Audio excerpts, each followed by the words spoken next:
En este video vamos a explicar lo que es la presión y todo lo necesario para resolver problemas de presión en fluidos.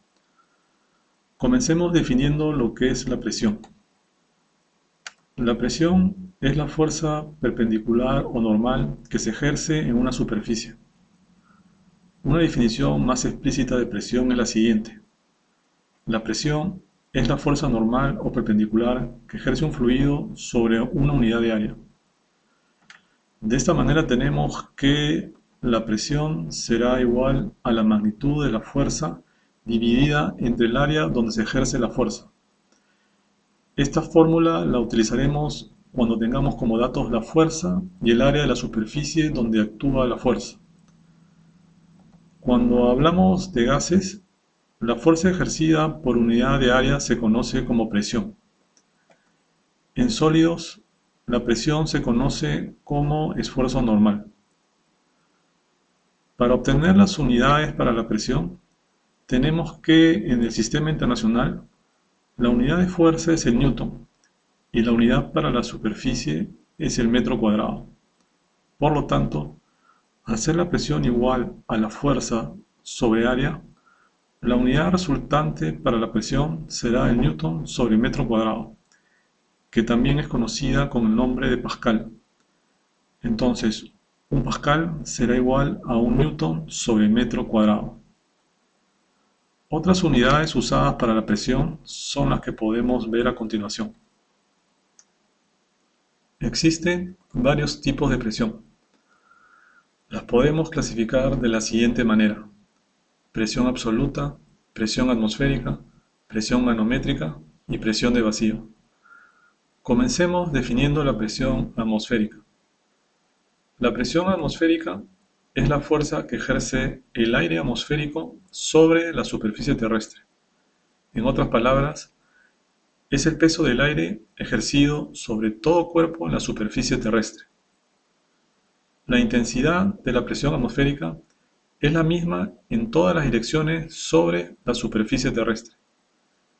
En el diagrama que se muestra, tenemos una representación de la presión atmosférica. Como vemos, la presión atmosférica parte del vacío absoluto. El instrumento utilizado para medir la presión atmosférica es el barómetro, razón por la cual a esta presión también se le conoce como presión barométrica. La presión atmosférica disminuye con la altura. Esto es porque el peso del aire sobre la superficie terrestre disminuye conforme se está a más altura por haber menor cantidad de aire. Por ejemplo, tenemos que la cantidad de aire que hay en la parte más alta de una montaña es menor que la que existe en una playa. Luego tenemos la presión relativa o manométrica. La presión manométrica mide las presiones que existen sobre la atmósfera, es decir, toma en cuenta solo las presiones que son superiores a la presión atmosférica o que se encuentran por encima de la presión atmosférica, como podemos ver en el diagrama. Este tipo de presión se mide con un manómetro y se emplea para medir la presión en fluidos. El siguiente diagrama muestra un manómetro de dos ramas abiertas. Este tipo de manómetro es el más sencillo y consiste principalmente en un tubo de vidrio o plástico doblado en forma de U que contiene un líquido que puede ser agua, mercurio, alcohol, aceite, entre otros fluidos. Observe cómo una de las ramas del tubo del manómetro está abierta a la atmósfera. La otra rama está conectada con el depósito que contiene el fluido cuya presión se desea medir y que penetra en parte del tubo en U haciendo contacto con la columna líquida. Los fluidos en el depósito y en el tubo en U, al entrar en contacto, alcanzan una configuración de equilibrio, lo que permite calcular la presión absoluta en el depósito. La presión manométrica en un fluido se incrementa con la profundidad debido a que una mayor cantidad de fluido se suma sobre las capas más profundas y el efecto de este peso extra sobre estas capas inferiores hace que aumente la presión. Ahora veamos lo que es la presión de vacío. La presión de vacío ocurre cuando la presión está por debajo de la presión atmosférica, o dicho de otra manera, cuando la presión es inferior a la presión atmosférica. Esto lo podemos apreciar en el diagrama. Como podemos ver, la presión de vacío es menor que la presión atmosférica. Su valor está comprendido entre el cero absoluto y el valor de la presión atmosférica. La presión de vacío es negativa, como podemos ver por la dirección de la flecha que apunta hacia abajo en el diagrama. La presión de vacío máxima que se puede tener es una atmósfera. La presión de vacío se mide con un instrumento llamado vacuómetro. Por último, veamos la presión absoluta. La presión absoluta es igual a la suma de la presión atmosférica y la presión manométrica cuando existe presión manométrica actuando por encima de la presión atmosférica. Asimismo, tenemos que la presión absoluta es igual a la diferencia entre la presión atmosférica y la presión manométrica de vacío, cuando existe presión manométrica actuando por debajo de la presión atmosférica.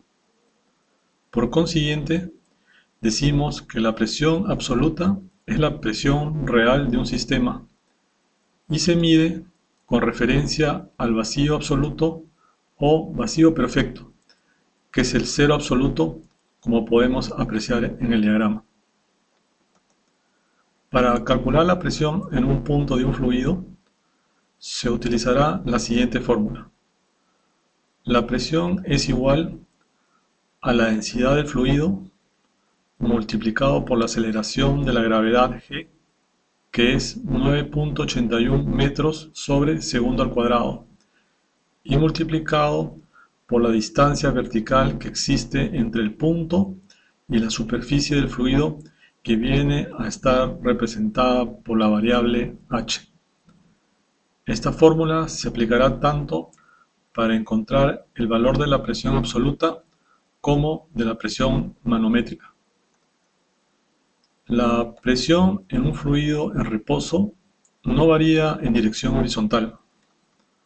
Esto lo podemos ver en el diagrama, donde la presión en el punto 1 es igual a la presión en el punto 2, porque ambas presiones se encuentran en la misma dirección horizontal, como indica la línea punteada roja. Al ser la presión en el punto 1 igual a la presión en el punto 2, podemos establecer una relación de la siguiente forma. Como sabemos, la presión es igual a fuerza sobre área. Entonces, reemplazando esta expresión en la presión 1 y en la presión 2, tenemos que la fuerza en el punto 1 dividida entre el área en el punto 1 es igual a la fuerza en el punto 2 dividida entre el área en el punto 2. Si reordenamos los términos, tenemos finalmente que nos queda que la fuerza en el punto 1 sobre la fuerza en el punto 2 es igual al área en el punto 1 sobre el área en el punto 2.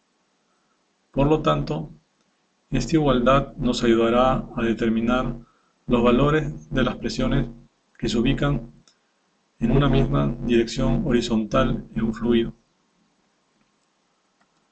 Para calcular la diferencia de presión entre dos puntos de un fluido en dirección vertical, tenemos que restar las magnitudes de ambas presiones.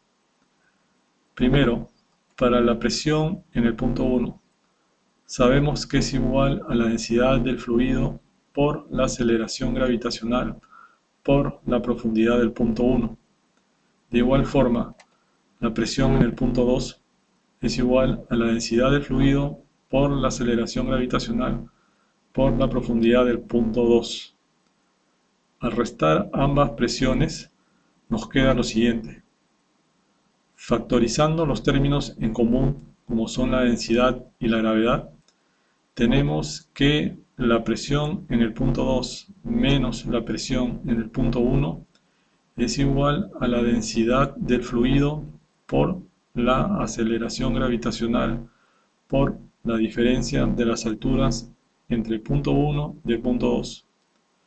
Esto último es lo mismo que la distancia vertical entre el punto 1 y el punto 2 en el fluido. Entonces, con esto ya tenemos la expresión para las diferencias de presión entre dos puntos en dirección vertical de un fluido. Para que esta ecuación se cumpla, tanto la densidad como la aceleración gravitacional deben ser constantes en todo el fluido. Para los gases, la variación de la presión con el peso es insignificante debido a la baja densidad que poseen los gases en distancias pequeñas a moderadas. Por ejemplo, la presión en un depósito que contiene gas se considera uniforme debido a que el peso del gas es demasiado pequeño como para que constituya una diferencia significativa. Entonces, a manera de resumen, estas son las fórmulas que hemos visto y que se utilizan para solucionar los problemas de presiones en fluidos. Por favor, revísenlas para que las puedan aplicar en futuros problemas a resolver.